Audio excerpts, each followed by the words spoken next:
Bienvenidos a este episodio número 2. En esta ocasión a analizar vamos a analizar un texto pequeño del libro de Paramahansa Yogananda. Paramahansa Yogananda. El libro Dios habla con Arjuna, el Bhagavad Gita, la ciencia suprema de la unión con Dios. Bueno, en este libro me he encontrado una cosa muy interesante que quiero compartir con ustedes. Y creo que a todos nos ha costado o nos cuesta mucho trabajo entender esto. Y esto lo encontramos nosotros en todas las culturas, en todas las religiones, en toda esa filosofía sapiensal, por ejemplo. Pero nos cuesta trabajo, nos cuesta mucho trabajo entender esto. Y tiene su razón de ser, ¿no? Tiene razón de ser, porque la persona, o sea, el ego es muy poderoso, ¿no? Está muy convencido de sus capacidades, muy convencido de su existencia. Entonces, hablar de esto, pues es casi imposible realmente. Pero en el fondo, si se mira con rigurosidad y se mira pues con profundidad, pues se llega a la conclusión de que es totalmente cierto. Bueno, entender esto en la juventud, pues es casi imposible, ¿no? De pronto entender esto a los 15 años, a los 20 años, incluso a los 30 años, de pronto hasta los 40 años, bien complicado realmente, ¿no? Porque la experiencia de vida, pues, aún es corta. A medida que uno se va envejeciendo, va entendiendo cositas.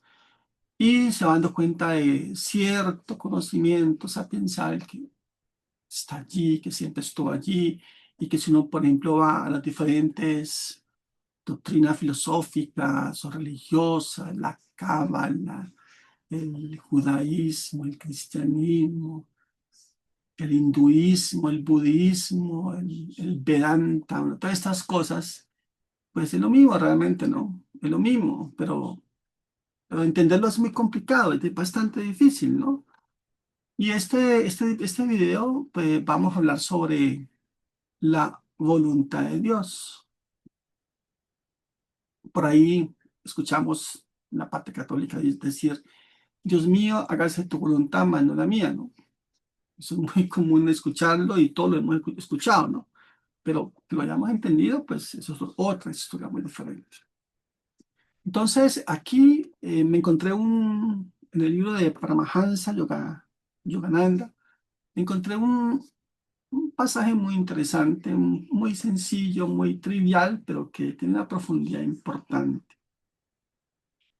En el libro, pues Dios habla con Arjuna, el Bhagavad Gita. Y voy a leerles este pequeño párrafo sin llegar pues a piratear el libro, pues porque tampoco se trata de eso. Pero para que veamos nosotros pues, la importancia y la profundidad del tema, ¿no? De hecho, este es el libro, ¿no?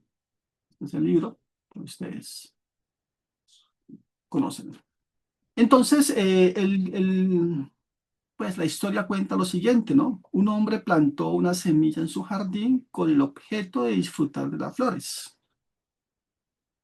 Cuidó de ella, desmalezando y regando con constancia la tierra que la rodeaba. Una robusta planta creció, pero durante años no apareció ninguna flor. Pensó en destruir la planta, pero al final decidió, mi obligación es cuidar la planta, producir flores, es asunto de Dios. Me ocuparé de cualquier, Me ocuparé de cuidar la planta sin concentrarme en el hecho de que mis esfuerzos no culminen en la aparición de las flores. Los años pasaron, se dio por satisfecho con cuidar la planta y se olvidó por completo las flores. Pero una soleada mañana en que soplaba una suave brisa, olió una fragancia extrañamente atractiva, corrió hacia el jardín y quedó mudo de gozo. Frente a él se hallaba una preciosa flor la aromática belleza había estado siempre presente en la planta como un oculto potencial a la espera del momento apropiado para florecer, lo cual fue posible gracias a su amorosa dedicación. Y aquí hay unas cosas interesantísimas, ¿no? Que no pasan desapercibidas. Una, por ejemplo, es que él dice, ¿no? Al final dice, bueno, que florezca o no florezca, esa es la voluntad de Dios. Yo la cuido y la voy a proteger, la voy a regar, le voy a colocar sus fertilizantes, pero finalmente, si tiene flores o no tiene flores, pues la voluntad de Dios. Y por último, todo termina siendo positivo porque finalmente hubo un ingrediente aquí que fue la amorosa dedicación que él tuvo con la planta. Y ahí es donde nosotros lo entendemos. Primero, la voluntad de Dios es superior a cualquier voluntad de cualquier persona. El personaje es un personaje, pues que finalmente es un constructo mental, ¿no? Por no decir inexistente. Y cómo desde la cabeza, el pensamiento de un constructo mental va a haber una voluntad como la de Dios, por ejemplo. Imposible. Entonces tenemos que entender nosotros que no, no es privilegio de nosotros los resultados. Privilegio de nosotros son las acciones. No podemos reclamar los resultados porque no nos pertenecen, no pertenecen a nuestro libre albedrío, no pertenecen a nuestra dimensión. Los resultados son o no son, pero no dependen de la persona. Pero el ego te hace creer, perdón, el ego te hace creer que sí, el ego te hace creer que tú eres el hacedor, ¿no? El que hace, el que quita, el que pone. Porque pues cada acción que va pegando la memoria lo convence a uno que toda esta trascendencia de las actividades y que al final hay un resultado, pues depende de lo que yo haga, ¿no? Pero si miramos profundamente, eso es totalmente falso. Entonces, lo que hay que entender de fondo, y no es fácil, nos ha costado mucho trabajo entenderlo, es que la voluntad de Dios está por encima de todo. Lo que va a ser será y lo que no va a ser no será. Lo que no existe nunca existirá y lo que existe siempre existirá. Así es sencillo. ¿Qué nos queda a nosotros como seres humanos? Poner el trabajo, el esfuerzo, la acción, ojalá amorosa, cuidadosa, respetuosa. Y los resultados que se den, pues ya dependerá pues de Dios. O sea, entonces, ¿qué podemos hacer nosotros? Simplemente tener confianza. Y ahí es donde pegamos.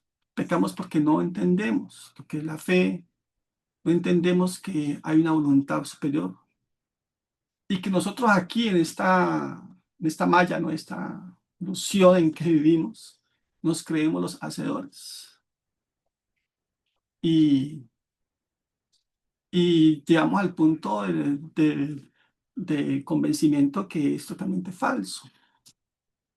Entonces, el mensaje es muy claro. El mensaje es muy claro. Tú tienes que sembrar la mata, tienes que regarla, tienes que fertilizarla, tienes que cuidarla, pero además de eso lo tienes que hacer con amor, con amor. Y la voluntad de Dios de que esa mata tenga flores o no tenga flores, es la voluntad de Dios, no es la voluntad mía. Yo no puedo reclamar el resultado de decir, después de un gran esfuerzo, después de una gran lucha y de cuidar con amor y con cariño, gracias a mí esta mata dio flores.